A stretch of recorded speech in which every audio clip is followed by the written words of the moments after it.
بسم اللہ الرحمن الرحیم افحسبتم انما خلقناکم عبثا وانکم الینا لا ترجعون۔ ایک بڑی اہم بات کہ سوال کرنا ملحد کا حق نہیں ہے، سوال کرنا ہمارا حق ہے۔ ملحد ہم سے پوچھتا ہے کہ اللہ کے وجود کی دلیل دو، حالانکہ اس کو غصب کہا جاتا ہے۔ غصب کے معنی کسی چیز کو چھیننا، یعنی سوال کا حق آپ کا تھا اور اس نے آپ کا حق چھین لیا، تو اصولی مناظرہ میں اس کو کیا کہتے ہیں؟ غصب، یعنی دوسرے کا حق چھین لینا۔ سوال آپ کا حق تھا اور اس نے آپ سے آپ کا حق چھین لیا۔ اگرچہ ہمارے پاس دلائل ہیں عقلی طور پر، لیکن یہ ہے کہ سوال کرنا یہ ہمارا حق تھا، دلیل دینا یہ ملحد کا حق تھا۔ ملحد کی ذمہ داری ہے کہ وہ عقلی طور پر ایسی دلیل دے دے کہ اللہ کا وجود نہیں ہے، اس لیے کہ اس معاملے میں دعویٰ ہمارا نہیں ہے بلکہ دعویٰ اس معاملے میں ملحد کا ہے۔ لیکن اس کا یہ مطلب نہیں ہے کہ ہمارے پاس اللہ کے وجود کی دلیل نہیں ہے۔ اگرچہ ہم سائل ہیں لیکن ہمارے پاس بھی اللہ کے وجود کی دلیلیں موجود ہے، اور اتنی ہے کہ بے شمار ہے، ایک نہیں ہے، اتنی ہے کہ بے شمار ہے۔ مثال کے طور پر میں آپ کے گھر آیا، میری گاڑی آپ کے دروازے پر کھڑی ہے، یہ اس بات کی دلیل ہے کہ میں گھر کے اندر ہوں۔ ایک دلیل کیا ہو گئی؟ میری گاڑی کا کھڑا ہونا۔ آپ جب اوپر آئے تو آپ کو وہاں میرا بچہ بھی نظر آیا، آپ سمجھ گئے امام صاحب یہاں آئے ہیں، یہ کتنی دلیلیں ہو گئی؟ دو۔ آپ جب دروازے کے پاس آئے آپ کو میرا جوتا بھی نظر آیا، یہ کتنی دلیلیں ہو گئی؟ تین۔ پھر جب آپ نے تھوڑا سا کان لگائے آپ کو میری آواز بھی سنائی دی، یہ کتنی دلیلیں ہو گئی؟ چار۔ اب آپ سے کوئی پوچھتا ہے کہ سنا ہے کہ مولوی صاحب آج فلاں کے گھر آئے ہوئے ہیں، آپ کہتے ہیں ہاں، وہ کہتے ہیں آپ کو کیسے پتا چلا؟ آپ نے کہا اس کی گاڑی بھی دروازے پہ کھڑی تھی، اس کا بچہ بھی وہاں گھوم رہا تھا، امام صاحب کا جوتا بھی دروازے پر کھڑا تھا اور میں نے ان کی آواز بھی سنی ہے۔ یہ کس بات کی دلیل ہے؟ کہ امام صاحب فلاں صاحب کے گھر میں موجود ہے۔ اب آپ مجھے بتائیں اس کائنات میں کتنی چیزیں ہیں جو اللہ کی وجود کو بتا رہی ہے؟ بے شمار ہے۔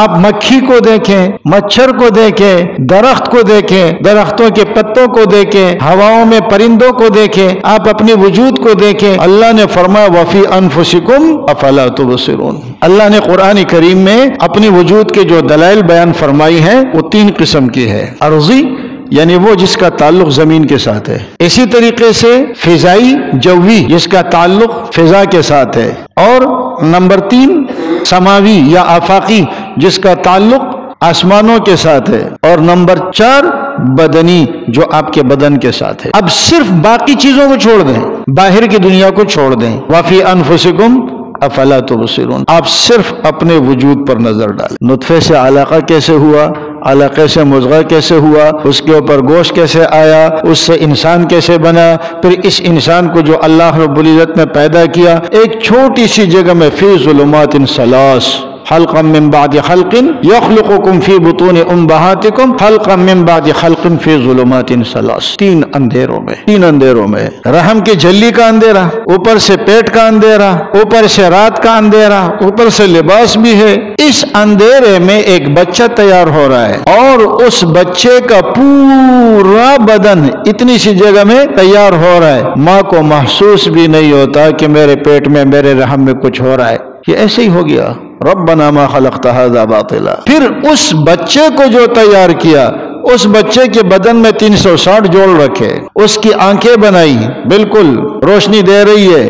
ایک ڈاکٹر جب کسی آنکھ کا آپریشن کرے نا، اتنی بڑی بتی لگاتا ہے، اتنی بڑی بتی اس کے اوپر ہوتی ہے تاکہ روشنی اچھی طرح نظر آئے، پھر بھی خوردبین کے ذریعے اس کو دیکھتا ہے، ٹیسٹ کروائے جاتے ہیں۔ یہ وہ آنکھ ہے جس کے لیے آج سارے ڈاکٹر کھڑے ہیں۔ یہ آنکھ ماں کے پیٹ میں رحم کی جھلی میں اللہ رب العزت نے کیسے بنائی۔ باقی کائنات کو آپ دیکھیں، ہر چیز میں آپ کو کیا نظر آئے گا؟ اللہ رب العزت کی قدرت نظر آئے گی۔ اسی لیے فرمایا هو الاول والآخر، اللہ اول ہے، جب کچھ نہیں تھا تو بھی اللہ تھا، اور جب کچھ نہیں ہوگا تو بھی اللہ ہوگا۔ تو اللہ اول بھی ہے اور اللہ آخر بھی ہے۔ کچھ بھی نہ تھا تو خدا تھا، مرزا غالب کہتا ہے کچھ بھی نہ تھا تو خدا تھا، کچھ نہ ہوگا خدا ہوگا، ڈبویا مجھ کو ہونے نے، نہ ہوتا میں تو کیا ہوتا، میں نہ ہوتا تو کیوں ڈوبتا، مجھے ڈبویا کس نے؟ میرے ہونے نے۔ تو اللہ اول بھی ہے اور اللہ آخر بھی ہے۔ والاول والآخر والظاہر، اللہ ظاہر ہے، اتنا ظاہر ہے کہ اللہ سے ظاہر اور کوئی ہے ہی نہیں۔ مولوی صاحب کی گاڑی دیکھ کر آپ کو مولوی صاحب کے وجود کا پتہ چلا، مولوی صاحب کے بیٹے کو دیکھ کر آپ کو مولوی صاحب کے وجود کا پتہ چلا، مولوی صاحب کی آواز سن کر آپ کو وجود کا پتہ چلا، مولوی صاحب کا جوتا دیکھ کر آپ کو وجود کا پتہ چلا۔ یہ جو بے شمار کائنات میں اللہ نے چیزیں رکھی ہے، ہر ایک چیز آپ کو اللہ کی وجود کا پتہ دے رہی ہے، تو کتنا ظاہر ہو گیا؟ وہ ظاہر، اللہ ظاہر ہے۔ اور باطن اس درجے تک ہے کہ اللہ کی حقیقت کو آج تک کوئی نبی بھی نہیں پہنچا۔ اللہ رب العزت کی حقیقت کیا ہے، اس حقیقت کو کوئی بھی نہیں پہنچا بس۔ اور ظاہر کیا ہے؟ اتنا ہے کہ اس سے ظاہر کچھ بھی نہیں ہے، سب سے زیادہ ظاہر بھی ہے اعتبار علامات کے۔ اور باطن کتنا ہے؟ باطن اتنا ہے کہ کوئی اس کی حقیقت کو پہنچا ہی نہیں۔ جیسے فرمایا نا، دل میں تو آتا ہے۔ یہ شاعر لوگ بھی بعض دفعہ بڑی عجیب بات کر جاتے ہیں، کہا دل میں تو آتا ہے سمجھ میں نہیں آتا، بس میں جان گیا تیری پہچان یہی ہے۔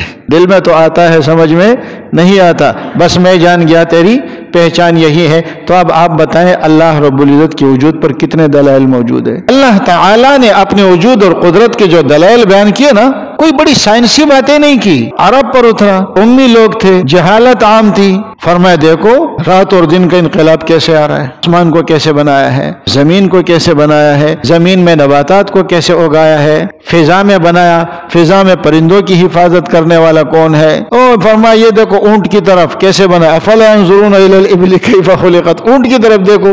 ایسی چیز نہیں بنائی کہ آپ کہتے بھائی ہم ایک جگہ جاتے ہیں اور آج ایک قافلہ جائے گا، وہاں قدرت کی نشانی موجود ہے لہذا ٹکٹ جمع کراؤ۔ نہ، کہیں جانے کی ضرورت نہیں ہے۔ دن ہو رات ہو، دیکھو رات کون لایا، دن کون لایا، اور گھر میں ہو باہر ہو، ہر جگہ اللہ نے اپنے وجود اور قدرت کی نشانی آپ کے سامنے رکھی ہے۔ پہلی دلیل کیا ہو گئی؟ یہ مخلوق موجود ہے، جب مخلوق موجود ہے تو یہ خالق کا پتہ دے رہی ہے، اور یہ اصول عقلی طور پر ہم آپ کو بتا رہے ہیں۔ میں نے قرآن کی آیت پڑھی، لیکن قرآن نے بھی عقلی طور پر یہ دلیل بیان کی ہے۔ آپ یہ کہیں کہ جی میں تو قرآن کو مانتا ہی نہیں ہوں، نہیں، یہ عقل کا تقاضا ہے۔ جب کوئی چیز آپ کو نظر آئے گی تو یہ اس بات کی دلیل ہے کہ اس چیز کا کوئی بنانے والا ہے، موجود ہے، اور یہاں ایک چیز نہیں ہے، یہاں بے شمار چیزیں نظر آ رہی ہے اور آپ کو یہ پتہ نہیں چلے گا۔ حضرت امام ابو حنیفہ رحمۃ اللہ علیہ نے کہتے ہیں ایک دفعہ ان کے ایک دہریہ سے مناظرہ تھا۔ دہریہ اور ایتھیسٹ، نیچری، ملحد یہ ایک ہی چیز ہے، جو خدا کے وجود کے منکر تھے۔ جو وقت مقرر تھا امام صاحب اس سے کچھ تاخیر سے گئے قصدن۔ اب جب وہ وہاں پہنچے اس میں ذرا دریا پار جانا تھا، جو لوگ وہاں کھڑے تھے انہوں نے کہا تم مولوی لوگ ہو، دوسروں کو باتیں بتاتے ہو، بڑے نیک بنتے ہو، تم نے آنے میں اتنی دیر کر دی۔ امام صاحب نے فرمایا میں کیا کرتا، میں تو آیا ہوا تھا، میں اس انتظار میں تھا کہ کوئی کشتی آئے گی اور پھر اس کشتی سے میں یہاں تک پہنچ جاؤں گا۔ کشتی نہیں تھی، میں کھڑا رہا، پھر اتنے میں نے دیکھا کہ پانی میں کچھ تختے آئے، اور ان تختوں نے جب مجھے دیکھا تو سارے جلدی اکٹھے ہو گئے اور کشتی تیار ہو گئی۔ میں جا کر اس کشتی میں بیٹھا، وہ کشتی خود چلتی مجھے یہاں لے آئی۔ میرے ساتھ یہ واقعہ ہوا۔ انہوں نے کہا یہ کتنا بڑا جھوٹ بول رہا ہے، تختے خود آئے اور خود جڑ گئے اور خود یہ اس میں بیٹھے اور کشتی اس کو یہاں لے آئی، یہ کہیں ہو سکتا ہے؟ امام صاحب نے فرمایا بات ختم ہو گئی، ایک کشتی خود نہیں بن سکتی، ساری کائنات خود کیسے بن گئی؟ اسی لیے میں نے دیر کر دی تھی،